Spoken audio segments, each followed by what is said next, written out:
जैसे माननीय मुख्यमंत्री जी का जो ऑपरेशन कालनेमी है, उसमें 3 तरह के फोकस एरिया थे कि इस तरह के जो छद्म भेष में, जो साधु भेष में या अन्य भेषों में जो धार्मिक अपना चोला पहनकर और लोगों को ठगते हैं या जो लोगों को खासकर बुजुर्ग महिलाओं और इन लोगों को टारगेट करते हैं, तो उस पर ये ऑपरेशन हमारा लगातार चल ही रहा है। साथ ही साथ इसमें ऐसे कालनेमी को भी ट्रेस करने की बात हुई थी जो जैसे खासकर जो बांग्लादेश और इधर से आकर पहचान बदलकर यहाँ पर भारत में और खासकर देहरादून में रह रहे हैं, इनके लिए भी कार्रवाई चल रही थी, जिसमें 17 लोग अब तक हमने यहाँ से पकड़े थे, जिसमें 9 लोग जो है रिपोर्ट भी हो चुके हैं इसमें, जो और बाकी 7 लोग अभी विभिन्न जेलों में जो है यहाँ पर अभी हैं, जिनकी कार्रवाई अभी चल रही है। इसी के तहत जो है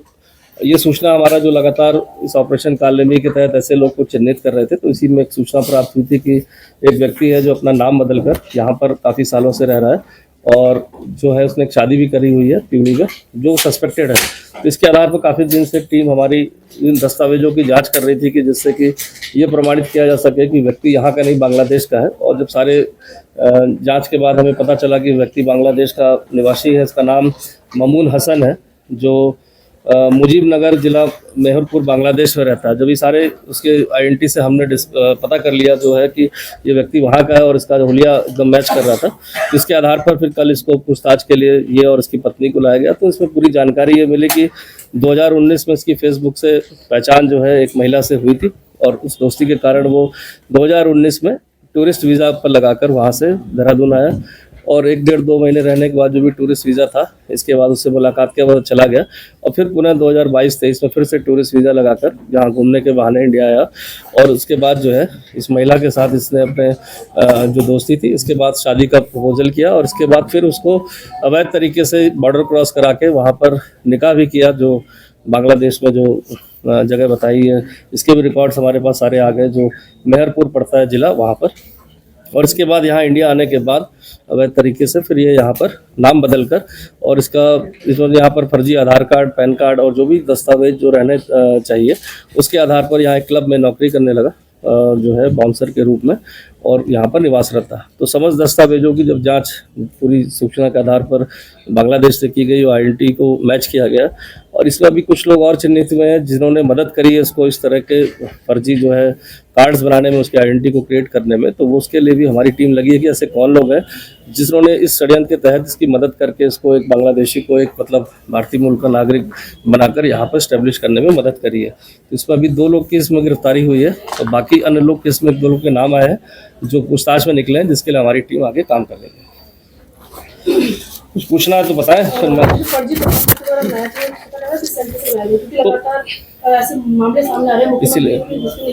इसीलिए जैसा माननीय मुख्यमंत्री जी का हमेशा निर्देश रहते हैं कि इस तरह के लोग कहीं ना कहीं जो हमारे कम्युनिटी सेंटर्स हैं जहाँ पर ये बनाते हैं या इस तरह के लोग फर्जी क्रिएट करके आधार कार्ड क्रिएट करके यहाँ पर अपनी आइडेंटिटी को छुपा कर यहाँ पर निवासरत हैं और कहीं ना कहीं किसी अवैध गतिविधि में भी संलिप्त होने की इनकी पूर्ण संभावना रहती है। तो उसको देखते हुए इस बार कुछ इनपुट हमें मिले हैं यहाँ पर कि जिसमें इस तरह के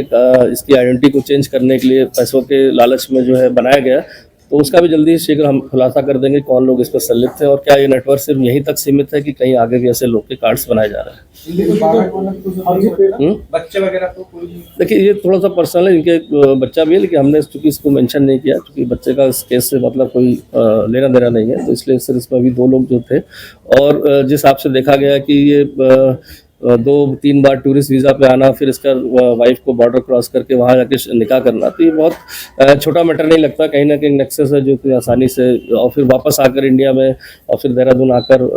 फेक सारे कार्ड्स बनाना। और जो कार्ड बनाया गया है जो महिला है उसके पति के नाम से बना हुआ है और जिनके पति को दोनों में संबंध विच्छेद है पहले से ही, तो ये जो आइडेंटिटी क्रिएट की गई है जो बांग्लादेशी की, वो महिला के पति की क्रिएट की गई है। सारे फर्जी कागजात कहाँ से बने इसका कुछ पता चला? देखिए ये अभी चूंकि कल रात की बात है तो अभी इन्वेस्टिगेशन का मैटर है, कुछ चीज़ें पता चली तो मैंने कहा कि शीघ्र इसका हम भी खुलासा कर देंगे कि इसमें कौन लोग और शामिल थे। इसमें बॉर्डर पार जो किया गया तो चीज़ें जानकारी इसने दी है कि किन तरीक़ों से ये बॉर्डर क्रॉस करते हैं या क्या सिस्टम रहता है। तो बेसिकली वो कुछ एजेंसीज इसमें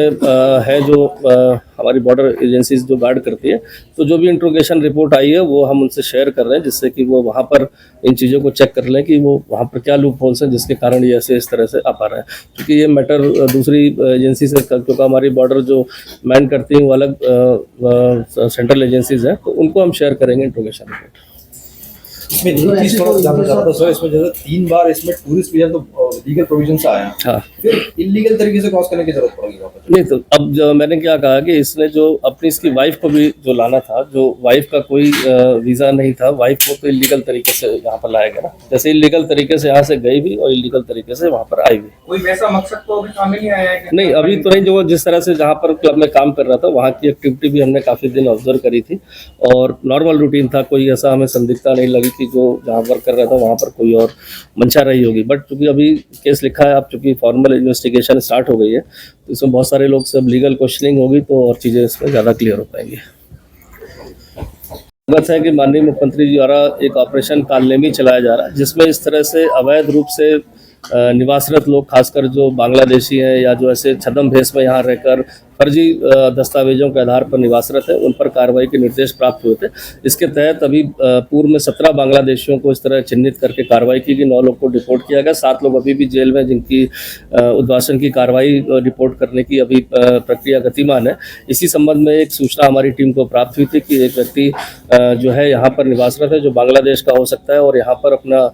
फर्जी नाम पते के साथ और एक महिला के साथ निवासरत है। चूँकि इस संबंध में सूचना प्राप्त हुई तो बांग्लादेश से इस संबंध में हमारी टीमों ने कोऑर्डिनेट किया और जब पूरी चीज़ पता चली कि हाँ ये बांग्लादेशी व्यक्ति है जिसका जो यहाँ पर कुछ सालों से आकर यहाँ पर निवासरत है, जिसका नाम ममून हसन है, तो इसकी जब आइडेंटिटी डिस्क्लोज पूरी पता चल गया, पूरी जानकारी के बाद इसको कल हिरासत में लेकर पूछताछ की गई, तो पूरा वाकयात ये निकला कि यह बस 2019 में फेसबुक से एक यहाँ की महिला से यहाँ से इसका संपर्क हुआ और 2-3 बार टूरिस्ट वीज़ा पर यहाँ पर आया और इसके बाद अवैध रूप से उस महिला को यहाँ से ले जाने के बाद वहाँ पर निकाह भी किया और यहाँ पर कुछ वर्षों से निवासरत था और एक क्लब में काम कर रहा था। उसकी गतिविधियों को भी वॉच किया गया और सभी करने के बाद ये पता चला कि उसके द्वारा फर्जी आधार कार्ड वगैरह यहाँ कुछ लोगों के साथ मिलकर क्रिएट किया गया और अपनी आइडेंटिटी को चेंज करके यहाँ पर जो हिंदू नाम से यहाँ पर निवासरत था। चूँकि इसमें जो